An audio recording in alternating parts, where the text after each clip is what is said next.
The relentless sun of the Indian Ocean beat down on the sugarcane fields of the Côte Calme plantation with an intensity that seemed determined to consume all life. On this Île-de-France plantation, now known as Mauritius, the air was heavy with sweat, suffering, and broken dreams. But that morning, something extraordinary was about to happen, something that would forever change the destiny of all who lived under the yoke of oppression. The first glimmer of dawn had barely pierced the horizon when drums already resounded, calling the slaves to work. This monotonous and relentless rhythm marked the beginning of another day of labor, identical to the thousands that had preceded it. In the wooden and thatched huts behind the large colonial house, men, women, and children rose with difficulty, their bodies aching from the previous day's exhaustion. Zacharie slowly straightened up, his muscles aching from years of forced labor. His body already bore the scars of an existence marked by brutality, but his eyes still held a flame that neither blows nor humiliation had managed to extinguish. He observed the endless rows of cane stretching to the horizon, each stalk representing a drop of blood shed by his people. Born on this plantation, Zacharie had grown up watching his parents work until exhaustion. His mother, Aminata, had arrived from Africa in the hold of a slave ship, pregnant with him. In the secrecy of their hut, she had passed on to him the stories of their homeland, the songs of freedom, and the ancestral traditions that the masters tried to erase. His father, Kofi, had died 3 years earlier, whipped to death for daring to protect his wife from a foreman's advances. From that day, something had changed in Zacharie. Resignation had given way to a simmering anger that grew each day. Around him, his companions in misfortune prepared for another day of suffering. There was Toussaint, the wise old man who had known Africa before being captured, and who carefully preserved the memory of their people. There was also Marie-Claire, a courageous young woman who cared for orphaned children, and Barthélemy, a skilled blacksmith whose hands created the tools used for their own enslavement. The overseer Sancerre approached on horseback, his whip hanging from his belt like a snake ready to strike. Pascal Sancerre was a harsh man, hardened by years spent maintaining order in the merciless machine that was the plantation. Having arrived from Normandy 10 years earlier with the hope of making a fortune in the colonies, he had quickly learned that his survival depended on his ability to inspire terror. His weathered face betrayed no emotion, but Zacharie could feel the tension emanating from him that morning. This season's harvest was crucial. Sugar prices had dropped in Europe, and the pressure from owners on their overseers was intensifying. Sancerre knew his position depended on his ability to maintain productivity, even if it meant pushing the slaves beyond human limits. "Faster, dog," Sancerre shouted, cracking his whip in the air. "The harvest must be finished before nightfall. Monsieur de Girard expects results, and by God he will have them." Zacharie clenched his fists, feeling anger rise within him like a tide. How many times had he heard these words? How many times had he seen his brothers and sisters collapse from heat and exhaustion? Today, something was different. Today, he felt that the moment had come. The previous night, he had dreamed of his father, who had told him, "My son, the day will come when you must choose between survival and dignity. When that day arrives, remember that we are descendants of kings." Not far away, in the grand colonial house that overlooked the plantation, Madame Gabrielle Bellemare de Girard observed the scene from her window. Wife of the absent owner, she managed the plantation's affairs with an iron fist, but recently something had troubled her conscience. Perhaps it was the way Zacharie sometimes looked at her with an unwavering dignity that disturbed her more than she cared to admit. Gabrielle had arrived from France 5 years ago, a young bride full of romantic ideals about colonial life. Daughter of a Parisian merchant, she had married Henry de Girard in an arranged marriage meant to secure her family's fortune. Reality had proved very different from her dreams. She had learned to close her heart to the suffering around her. But Zacharie was different. There was a natural nobility in him that contrasted cruelly with his enslaved condition. Her husband Henry had returned to France to attend to their commercial affairs, leaving her alone to manage the plantation. At first, she merely followed the instructions he had left her, but over the months, she had begun to question the brutality of the system. The letters she received from Paris spoke of the new ideas of philosophers, of the equality of men, of liberty. These concepts resonated strangely with what she observed daily from her window. The sun reached its zenith when the incident occurred. A young slave named Petit Jean, barely 16 years old, exhausted by the heat and weakened by malnutrition, collapsed amidst the cane. His machete fell from his hands, and he dropped face down. Unconscious, Sancer immediately dismounted his horse, whip in hand, ready to administer the usual punishment for what he considered laziness. "Get up, vermin," he shouted, raising his whip. "I will teach you to be lazy." The other slaves stopped working, watching in terror what was about to happen. They knew Sancer's brutality, and Petit Jean in his state would not survive a severe beating. But intervening meant risking their own lives. Yet before the leather could whistle through the air, Zacharie lunged. In a fluid and determined movement, he seized Sancer's wrist, abruptly stopping his action. The silence that followed was deafening. All the slaves ceased their work, frozen by the incredible audacity of their companion. Even the birds seemed to have stopped singing. "Let me go immediately!" roared Sancer. But Zacharie held firm. His grip was strong, and in his eyes shone a determination the overseer had never seen before. "No," Zacharie said, in a calm but firm voice. "Not this time. This boy is sick. He needs care, not blows." With a swift motion, he snatched the whip from the overseer's hands. The master's weapon was now in the slave's hands, and the world seemed to have stopped turning. The whip, a symbol of oppression for centuries, changed hands for the first time in the plantation's history. Sancer recoiled, his eyes betraying a fear he had never felt. Around them, the slaves began to draw closer, drawn by this incredible scene. Toussaint knelt beside Petit Jean to check on him, while Marie-Claire brought fresh water. The air seemed to freeze around the plantation. Zacharie held the whip, a symbol of oppression, and for the first time in years, it was he who held the power. Sancer, destabilized, stepped back, his eyes betraying a fear he had never felt before. In that suspended moment, the entire hierarchy of the plantation had just collapsed. "You don't know what you're doing," Sancer murmured, his voice trembling slightly. "You are signing your death warrant, and that of all who follow you." Zacharie cracked the whip in the air, exactly as the overseer had done moments earlier. The sound echoed like a clap of thunder in the oppressive silence of the plantation. But this time, it was different. It was no longer the sound of oppression, but that of rebellion. "I know exactly what I'm doing," Zacharie replied, his voice carrying a new authority. "I am reclaiming what has always belonged to us, our dignity. Look at yourself, Sancer. You tremble before a man you still considered an animal yesterday. Who is truly the animal in this story?" The other slaves began to draw closer, forming a circle around the scene. Their faces expressed a mixture of admiration, fear, and hope. Never had they seen one of their own stand up to the overseer in this way. Toussaint, who had helped Petit Jean regain consciousness, slowly rose, his old eyes shining with an emotion he hadn't felt in decades. "My brothers," Toussaint said in a strong voice that carried to the furthest huts. "Look closely at this moment. Look closely at this man who dares to say no to injustice. Our ancestors are smiling upon us from beyond." Marie-Claire, still holding Petit Jean, who was regaining his strength, looked up at Zacharie with undisguised admiration. "Zacharie is right," she said. "We are human beings, not livestock. We have beating hearts, suffering souls, and dreams that deserve to see the light of day." Barthélemy, the blacksmith, stepped forward in turn. His calloused hands, accustomed to shaping metal, closed into fists. "I am tired of forging the chains that bind us," he declared.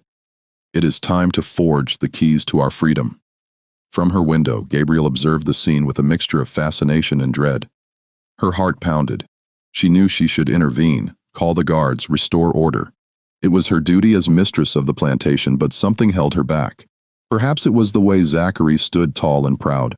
Or perhaps it was that inner voice whispering to her that what she saw was right. She thought back to the letters from her younger sister in Paris who spoke of salons where new ideas were debated.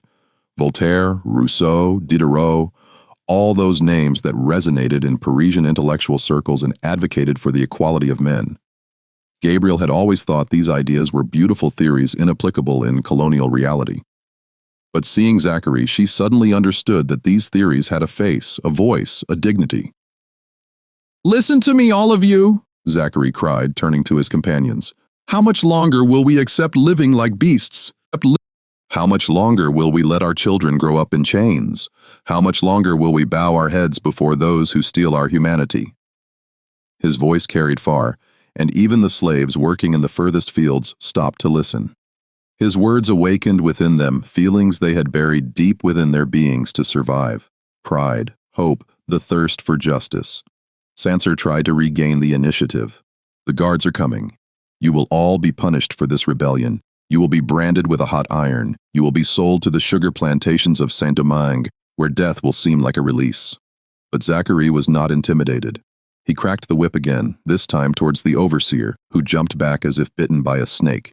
"The guards," Zacharie said with a bitter smile. "Look around you, Sanser. We are 100 against 3 guards. Who truly holds the power here? For years you made us believe we were weak, that we were alone. But look at us now. We are united, we are strong, and we are many." The truth of these words struck everyone like a revelation. For years they had accepted their fate because they had been made to believe they had no choice.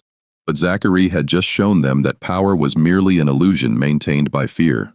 They were indeed more numerous than their oppressors. They were the ones who kept the plantation running, who created wealth, who even fed their masters. A murmur went through the crowd of slaves. Some nodded, others looked towards the large house with apprehension. The slave who had collapsed slowly rose, supported by his companions, and in his eyes shone infinite gratitude towards the one who had risked his life to protect him. "What do you propose, Zacharie?" asked a voice in the crowd. Zacharie turned towards the speaker, an elderly man named Toussaint, respected by all for his wisdom and knowledge of ancestral traditions. "I propose that we take our freedom," Zacharie replied, "not through blind violence, but through the strength of our unity. We are the hands that make this plantation run. Without us, it is nothing. We are the ones who cut the cane, who process it, who load the ships. We are the ones who build the houses, who prepare the food, who care for the sick. Without us, this island would return to jungle." Gabriel, still at her window, felt her heart tighten. Zacharie's words resonated within her in a way she couldn't understand. She thought of her own life, of the gilded cage in which she lived, a prisoner of social conventions she had never chosen. She thought of her arranged marriage, of that meaningless existence where she was merely an ornament in her husband's life. Sanser, seeing that the situation was completely slipping from his grasp, attempted one last maneuver. "Madame de Girard will never let this go unpunished. She will call for the army if necessary. The governor will send troops to suppress this rebellion." Zacharie looked up at the window where Gabriel stood. Their gazes met, and in that instant something passed between them. A mutual understanding, perhaps, or simply the recognition of 2 souls imprisoned by their circumstances. Gabriel felt her breath catch. In the eyes of this man, she saw an intelligence, a nobility, a humanity she had been taught to deny. "Then, we shall see what Madame de Girard decides," Zacharie said, without taking his eyes off Gabriel. "Perhaps she will discover that she, too, is a prisoner of the system in her own way." These words struck Gabriel like a slap. A prisoner, she. But reflecting on it, wasn't that exactly what she was? A prisoner of her rank, of her duties, of what was expected of her? When had she last had a choice? When had she been able to express her own opinions, her own desires? Night had fallen on the Côte Calme plantation, but no one slept. In the slave quarters, discussions were animated. Some supported Zacharie and spoke of freedom. Others feared the terrible reprisals that would surely fall upon them all. The air was charged with electricity, like before a tropical storm. In Toussaint's hut, the elders had gathered. The old man, respected for his wisdom and knowledge of traditions, listened to the debates carefully. "My children," he finally said, "I have lived long enough to see many things. I have seen men resign themselves and die with broken spirits. I have seen others revolt and die violently.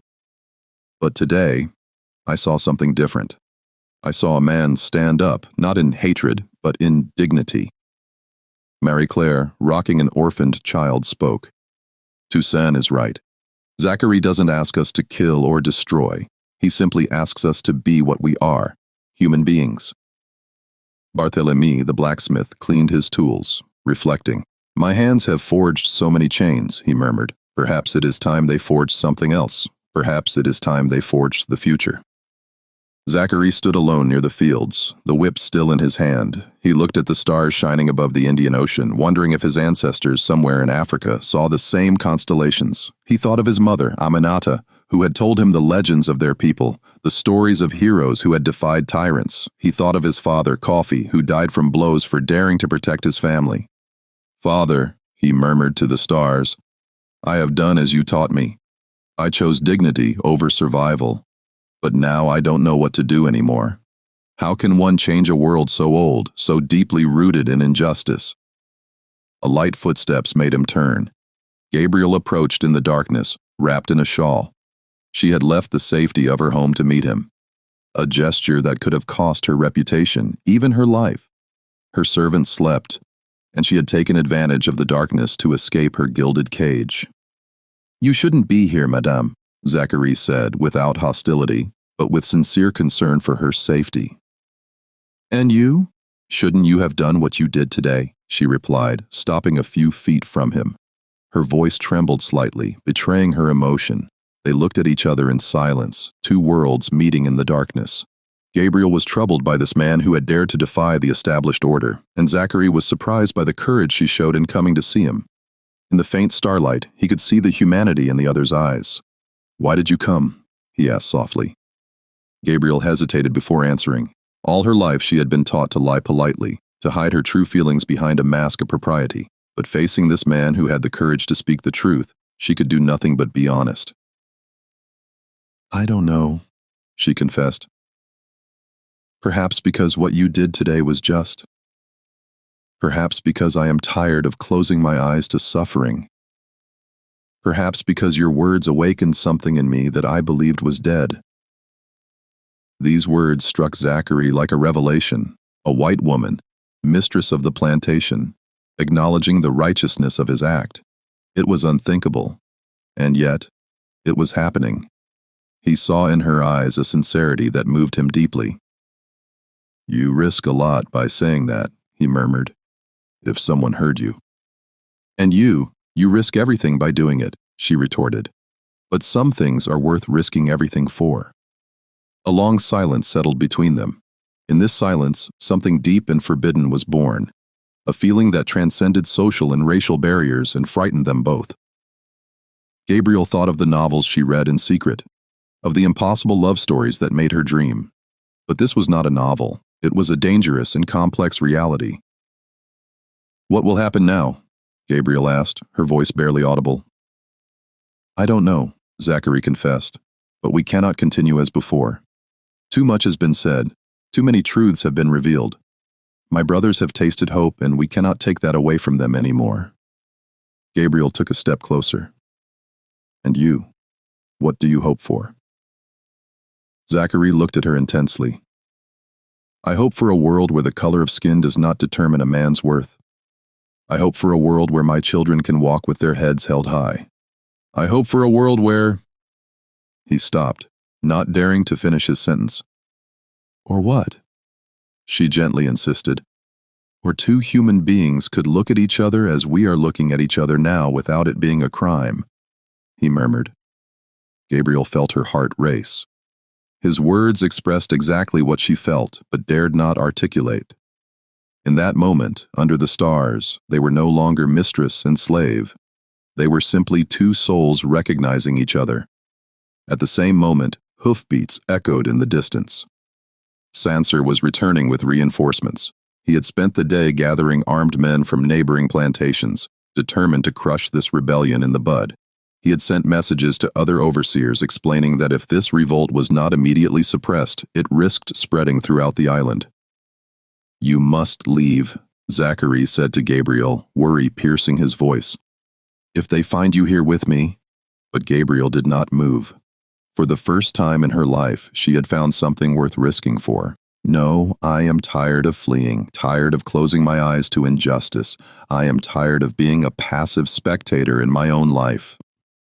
The horsemen approached quickly. Zacharie counted at least a dozen armed men, perhaps more. He gripped the whip in his hand, knowing that this paltry weapon would be no match for muskets. But he was not afraid. For the first time in his life, he felt truly free. "Zacharie!" Sancer cried from his horse. Surrender immediately, and perhaps your death will be swift. Continue this madness, and I promise you an agony you will never forget." But instead of surrendering, Zacharie did something unexpected.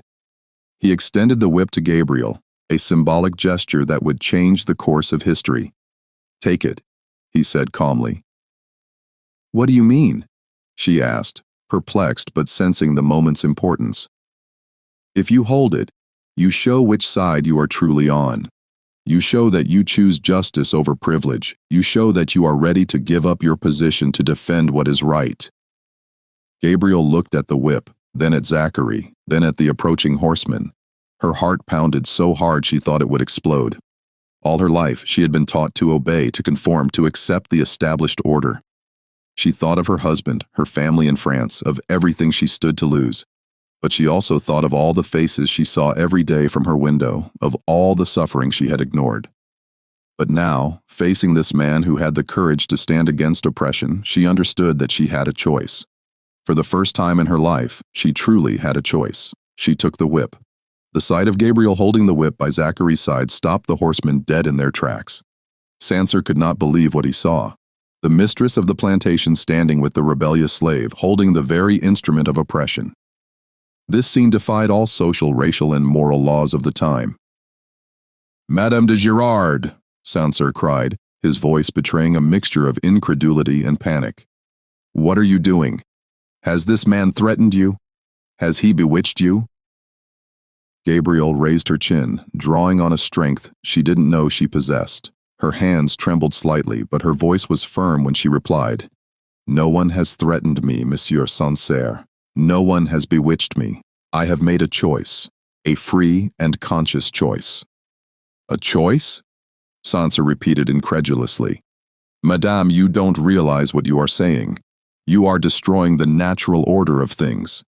"The natural order?" Gabriel felt a new anger rise within her.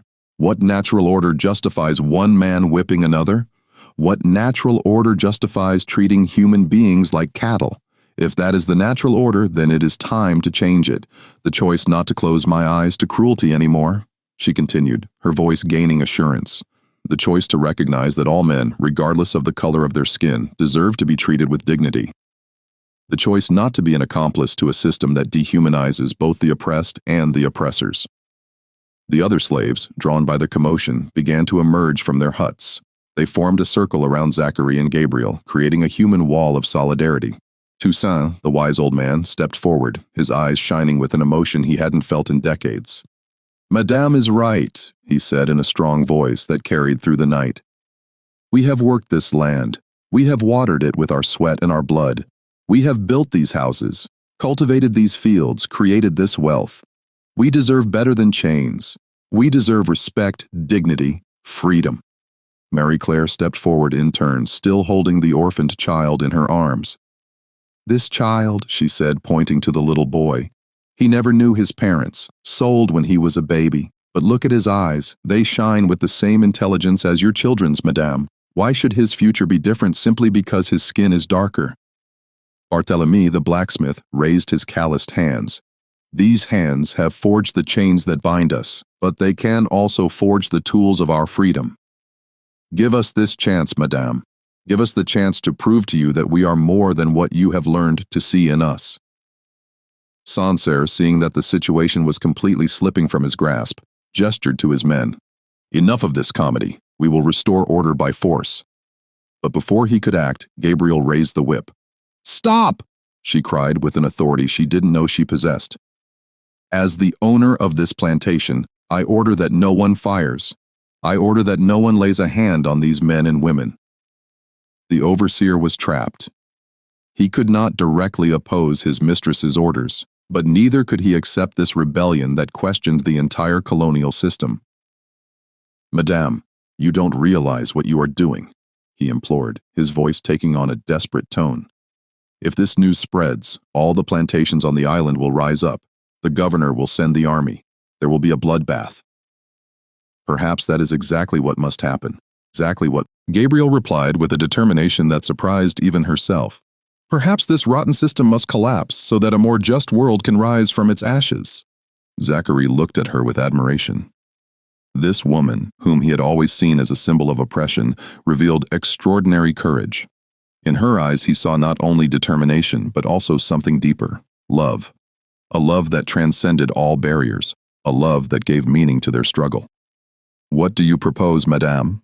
Zacharie asked, understanding that they had reached a point of no return. Gabriel quickly thought. She knew that she couldn't simply free the slaves overnight without provoking a civil war, but she also knew that things couldn't continue as they had been. A way had to be found, a path to justice that didn't necessarily involve violence. "We are going to transform this plantation," she declared, her voice carrying into the night like a promise. "No more slaves, but free workers. No more whips, but fair wages. No more unhealthy huts, but decent homes.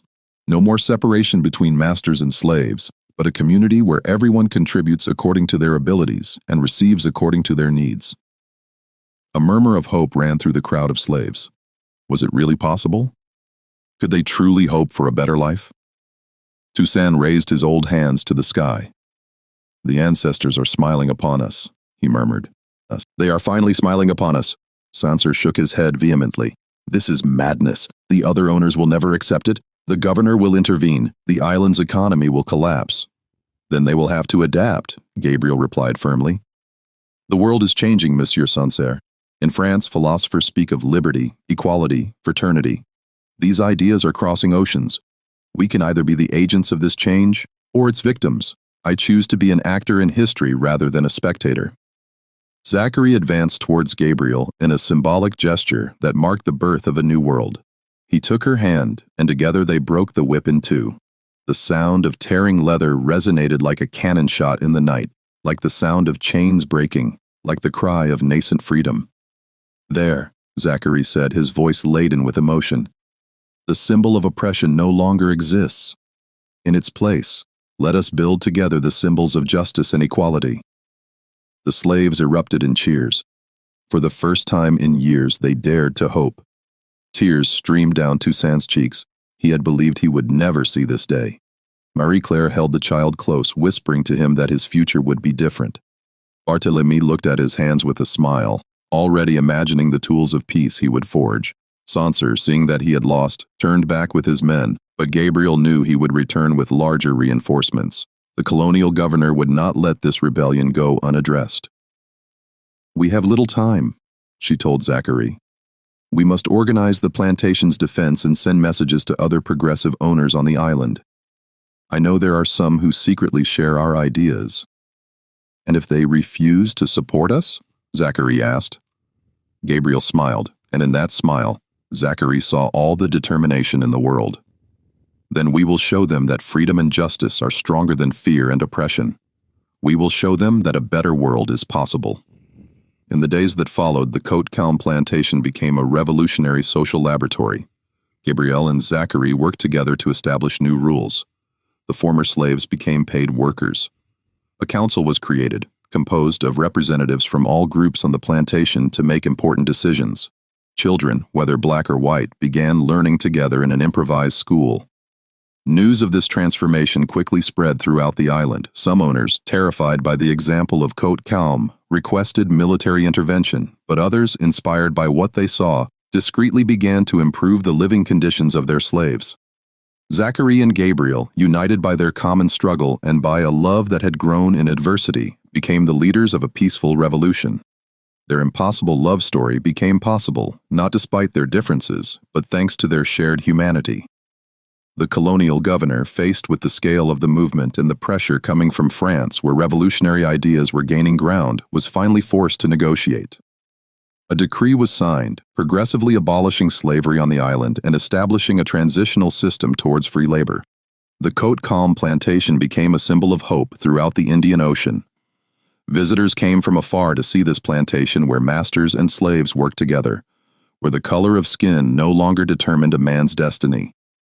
Zacharie and Gabriel married in a ceremony that blended African and European traditions, celebrated by the entire plantation community. Their union symbolized the possible reconciliation between peoples, the victory of love over hatred, of justice over oppression. Their children grew up in a world where they could be proud of their two heritages, African and European. They learned the languages of their ancestors, the traditions of their two cultures, and above all, they learned that human dignity is not negotiable. The whip was broken, but from its fragments, a new world was born where human dignity was no longer negotiable. Zacharie had seized the overseer's whip, but it was with Gabriel that he had built a future where no one would ever need to seize it again. Their story proved that even in the darkest circumstances, courage and love can triumph over oppression. It showed that the most powerful revolution is not one that destroys, but one that builds, one that unites rather than divides. Years later, when Zacharie and Gabriel had become living legends, they liked to walk in the fields where it had all begun. They watched their children and grandchildren play together, free and equal, and they knew that their sacrifice had had meaning. The overseer's whip had become a symbol of freedom, and their impossible love had become proof that humanity can always triumph over barbarity.